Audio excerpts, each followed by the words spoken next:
여러분, 한이재미 배정선 선생님입니다. 오늘은 60회 토픽 2 기출문제 듣기 5번째 시간입니다. 듣기 문제를 계속 같이 풀고 있는데요. 영상 중간에 선생님이 들으세요 하고 듣기를 직접 틀어드리는 그 시간을 잘 활용해서 여러분도 듣기 연습을 많이 하시기 바랍니다. 그리고 듣기 문제를 같이 풀고 설명을 들으면 훨씬 더 많이 도움이 될 거예요. 오늘은 17번부터 20번까지 문제 같이 보도록 하겠습니다. 자, 17번부터 20번까지 문제는 중심 생각을 찾는 문제입니다. 중심 생각을 찾는 문제는 글의 내용과 일치하는 것을 고르는 문제랑 조금 다르죠. 그래서 남자가 어떻게 생각해서 이렇게 이야기합니까? 그거를 알아내야 하는 문제예요. 그래서 그냥 일치하는 것을 고르는 문제보다는 조금 더 어려운 편이죠. 선택지를 보면은 여러 가지 생각을 알아낼 수 있는 그런 표현들이 많이 있습니다. 뭐 좋다, 고고 싶다, 아야어야 한다 이런 문법들이 많이 나오죠. 그러니까 남자가 어떻게 생각해서 이렇게 이야기하는지를 알아야 하는 부분이죠. 그래서 중심 생각을 찾는 문제는 조금 끝까지 들은 다음에 문제를 푸는 것이 더 좋을 수도 있어요. 자, 그러면 선택지 한번 본 다음에 듣기 같이 풀어보도록 하겠습니다. 여러분은 이 앞부분 16번 문제를 푼 다음에 시간이 있을 때 미리 17번 선택지를 봐야 하는 거 알고 있죠? 자, 선택지 보겠습니다. 오래 볼 수 있는 꽃이 좋다. 관리가 쉬운 식물을 사고 싶다. 식물은 집 밖에서 키워야 한다. 집에 꽃이 많은 화분이 있어야 한다. 식물, 꽃, 화분 이런 이야기가 있으니까 아무래도 꽃을 키운다, 식물을 키운다 이런 이야기를 하고 있는 것 같습니다. 자, 남자의 대화, 남자가 하는 이야기에 초점을 맞춰서 한번 듣고 같이 이야기해 보겠습니다. 듣습니다. 17번. 이거 어때요? 화분 크기도 적당하고 나무 모양도 예쁘고 물을 자주 안 줘도 된다니까 키우기 편하겠어요. 저는 그것보다 꽃이 많이 있는 화분이 좋은데. 꽃은 금방 지고 지저분해져요. 이걸로 하는 게 어때요? 네, 여러분 어땠어요? 남자는 어떻게 생각을 하나요? 자, 같이 볼까요? 이거 어때요? 화분 크기도 적당하고 나무 모양도 예쁘고 물을 자주 안 줘도 된다니까 키우기 편하겠어요. 남자가 이렇게 말합니다. 키우기 편하겠어요. 여자, 저는 그것보다 꽃이 많이 있는 화분이 좋은데 여자의 중심 생각을 물어보는 문제가 아니기 때문에 남자를 중심으로 들어야 합니다. 키우기 편하겠어요 라고 남자가 얘기하고 있어요. 남자, 꽃은 금방 지고 지저분해져요. 이걸로 하는 게 어때요? 자, 일단 남자는 키우기 편하고 꽃은 금방 지는 거는 싫어요. 그래서 오래 볼 수 있는 꽃이 좋다라고 하는 부분은 안 됩니다. 꽃이 좋다라고 하는 부분, 오래 볼 수 있는 꽃이 좋다. 집에 꽃이 많은 화분이 있어야 한다 하고 꽃 이야기를 하는 부분은 남자하고 상관이 없어요. 자, 그러면 관리가 쉬운 식물을 사고 싶다. 식물은 집 밖에서 키워야 한다. 집 안에서 집 밖에서 이야기했나요? 그런 이야기는 없어요. 그래서 키우기 편하겠어요 하는 저 부분이 굉장히 중요한 내용을 담고 있지요. 자, 물 자주 안 줘도 돼요. 모양도 예뻐요. 화분 크기도 좋아요. 키우기 편하겠어요. 네. 식물을 키우기 편한 게 좋아요 라고 이야기를 하고 있어요. 그렇죠? 그래서 키우기 편하다라는 것을 관리가 쉽다라는 말로 바꾸어서 사용했습니다. 그래서 이 9번부터 17번부터 20번까지 문제는 여러분이 내용을 정확하게 들었어요? 그 들은 단어를 기억해요? 이게 아니고 남자가 어떻게 생각해서 이렇게 말해요? 라는 것을 알아야 하는 부분입니다. 그래서 정확한 단어를 그대로 선택지에 사용하지 않는다는 것, 그것도 알아두시면 좋겠어요. 자, 그러면 우리는 키우기 편하겠어요? 이렇게 말하는 남자의 말을 듣고 관리가 쉬운 식물을 사고 싶다라는 생각을 알아냈네요. 자, 시간이 조금 있겠죠? 그러니까 18번 선택지를 먼저 봐야 합니다. 자, 보겠습니다. 신청서에 쓸 정보를 줄이면 좋겠다. 신청서 쓰는 방법을 안내해야 한다.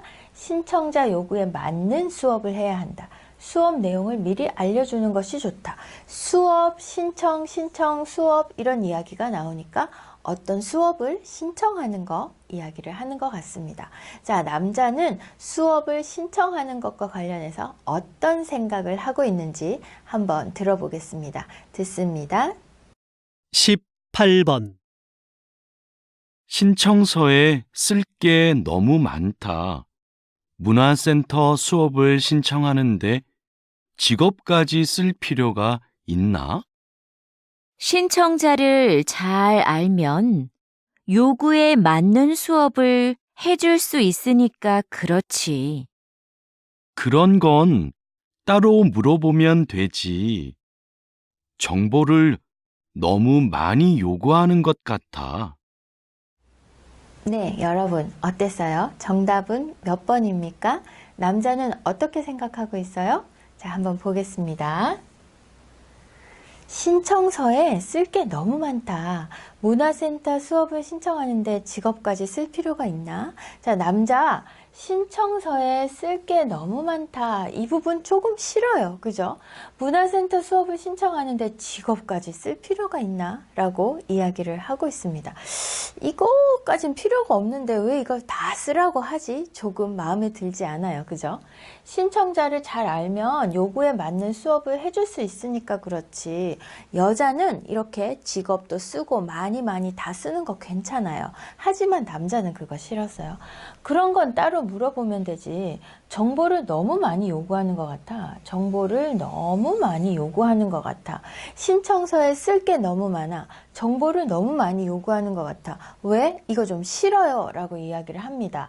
자, 그러면 신청자 요구에 맞는 수업 내용 이런 거 아니었어요. 그쵸? 그리고 신청서에 쓸 정보를 줄이면 좋겠다. 쓸 게 너무 많다. 너무 많이 요구한다. 그랬으니까 그렇죠? 정보를 줄이면 좋겠다 라고 말하는 18번 문제의 정답은 1번이 되겠습니다. 남자가 지금 마음에 들지 않아요. 왜 이렇게 많이 쓰라고 하는 거야? 라고 불만을 이야기하고 있잖아요. 그러니까 신청서에 쓸 정보를 좀 줄이면 좋겠다 라고 하는 1번. 이렇게 생각해서 지금 기분이 좋지 않은 거예요. 그죠? 자, 그러면 이제 정답을 찾았으니까 여러분 시간이 조금 남아요. 19번 선택지 봐야죠? 자, 보겠습니다. 아이들 책은 무겁지 않아야 한다. 아이들 책은 온라인으로 사야 한다. 아이들 책은 전문가의 추천이 중요하다. 아이들 책은 직접 본 후에 사는 게 좋다. 자, 아이들 책은 모두 똑같아요. 요 앞부분은 다 똑같아요. 자, 그럼 여러분 뭘 중심으로 봐야죠?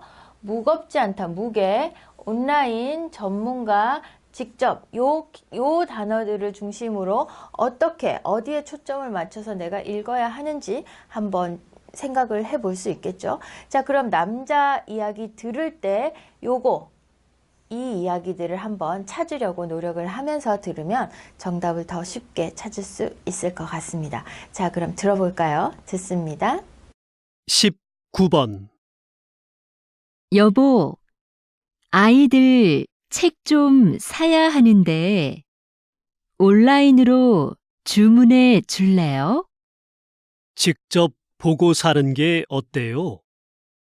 전문가가 추천한 거예요. 그리고 책은 무거워서 사서 들고 오려면 힘들어요. 그래도 애들이 볼 거니까 내용을 먼저 살펴보고 사야지요. 네, 여러분 정답 찾았어요? 한번 들어볼까요? 자, 어떤 이야기 했습니까? 여보, 아이들 책 좀 사야 하는데 온라인으로 주문해 줄래요? 온라인이라고 여자가 말했어요. 근데 남자 뭐라고 했어요? 직접 보고 사는 게 어때요? 여자, 전문가가 추천한 거예요. 그리고 책은 무거워서 사서 들고 오려면 힘들어요. 야, 남자가 직접 보고 사는 게 어때요? 했어요. 그래도 애들이 볼 거니까 내용을 먼저 살펴보고 사야지요. 남자의 생각, 직접. 자, 여기 아이들 책은 남자의 생각, 직접. 이렇게 바로 정답이 있는 경우가 잘 없는데요. 이 문제는 직접이라는 단어를 벌써 줬어요. 그죠? 그러니까 아이들 책은 직접 본 후에 사는 게 좋다라고 말하는 4번이 정답이 되겠습니다. 여자, 남자 이야기가 계속 왔다 갔다 하니까 여러분, 무겁다도 이야기했어, 온라인도 이야기했어, 전문가도 이야기했어, 막 그렇잖아요. 근데 우리는 누구의 생각을 찾아야 돼요? 남자의 중심 생각을 찾아야 해요. 그러니까 남자 말에 집중해서 들으면 여러분 문제 정답을 훨씬 더 쉽게 찾을 수 있을 거라고 생각을 합니다. 자, 그러면 이렇게 쉽게 정답 찾았으니까 시간이 조금 남았죠? 20번 선택지 보겠습니다. 시사 프로그램은 일반인에게 인기를 얻기 어렵다. 일반인의 눈높이에서 시사 문제를 전달해야 한다. 청취자가 참여하는 시사 프로그램을 만들고 싶다. 시사 프로그램 진행자는 청취자의 질문에 답해야 한다. 시사 프로그램이라는 말이 4개, 선택지 4개 모두 나오고 있습니다. 그러면 당연히 시사 프로그램에 대한 이야기를 하겠죠.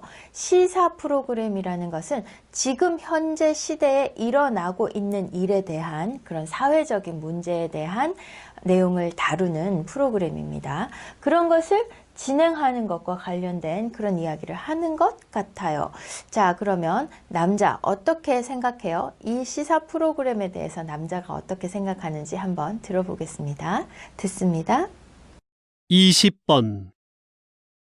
기자님이 진행하시는 시사 프로그램이 인기를 끄는 이유는 뭘까요? 저는 청취자가 누구인가를 먼저 생각합니다. 우리 방송을 듣는 분들은 보통 사람들이거든요. 그래서 저는 일반인의 수준에서 전문가들에게 끊임없이 질문합니다. 어려운 표현이 나오면 다시 설명해 달라고 부탁하기도 하고요. 여러분 어땠어요? 정답 쉽게 찾을 수 있었어요? 예, 한번 보겠습니다. 여자가 물어보네요. 기자님이 진행하는 시사 프로그램이 인기를 끄는 이유는 뭘까요? 자, 남자가 쭉 이야기를 하지요. 남자의 중심 생각 찾아보겠습니다. 저는 청취자가 누구인가를 먼저 생각합니다. 우리 방송을 듣는 분들은 보통 사람들이거든요. 그래서 저는 일반인의 수준에서 전문가들에게 끊임없이 질문합니다. 어려운 표현이 나오면 다시 설명해 달라고 부탁하기도 하고요. 그래서 시사 프로그램을 누가 들어요? 누가 들어요? 그러면 보통 사람들이 이해할 수 있게 일반인의 수준에서 전문가들에게 계속 질문하는 거예요. 내가 대신 질문을 해주고 어려운 말은 다시 물어보고 해서 듣는 사람이 잘 이해할 수 있게 해준다는 거죠. 자, 그러면 이 남자의 생각, 시사 프로그램은 일반인에게 인기를 얻기 어렵다. 아니, 인기가 많다고 했잖아요. 일반인의 눈높이에서 시사 문제를 전달해야 한다? 그렇죠. 일반인의 수준에서 라고 했습니다. 일반인의 눈높이. 어려워요? 조금 더 쉽게 설명해요. 이렇게. 요게 정답이 되겠네요. 청취자가 참여 이야기는 하지 않았어요. 시사 프로그램의 진행자가 청취자 질문에 답하는 것은 아니죠. 이 사람이 진행을 하는데 전문가가 나왔을 때 어려우면은 더 쉽게 물어보기 위해서 질문도 하고 한다고 했습니다. 그래서 정답은 2번이 되겠어요. 일반인의 눈높이에서 시사 문제를 전달해야 한다. 일반인, 보통 사람들이 들어서 이해할 수 있게 전달을 해야 된다라고 생각하는 남자의 생각이 잘 나타나 있는 이야기였습니다. 자, 오늘 이렇게 해서 중심 생각 찾는 문제 같이 봤는데요. 여러분, 중심 생각 찾는 문제를 조금 어렵다고 이야기하는 친구들이 있어요. 그 친구들은 너무 단어에만 집중해서 듣기 때문에 중심 생각이 어려울 수도 있어요. 그러면 어떻게 해야 돼요? 전체적인 느낌을 보세요. 어떤 무엇에 대해서 이야기하는데 그 무엇에 대해서 긍정적인지 부정적인지, 왜 긍정적인지, 왜 부정적인지, 어떻게 생각해서 이렇게 이야기하는지, 그런 것을 찾으려고 노력하면 의외로 정답이 쉽게 나올 수도 있습니다. 자, 그럼 오늘 여러분 20번까지 문제 봤는데요. 정말 수고 많았습니다. 다음 시간에 또 만나요.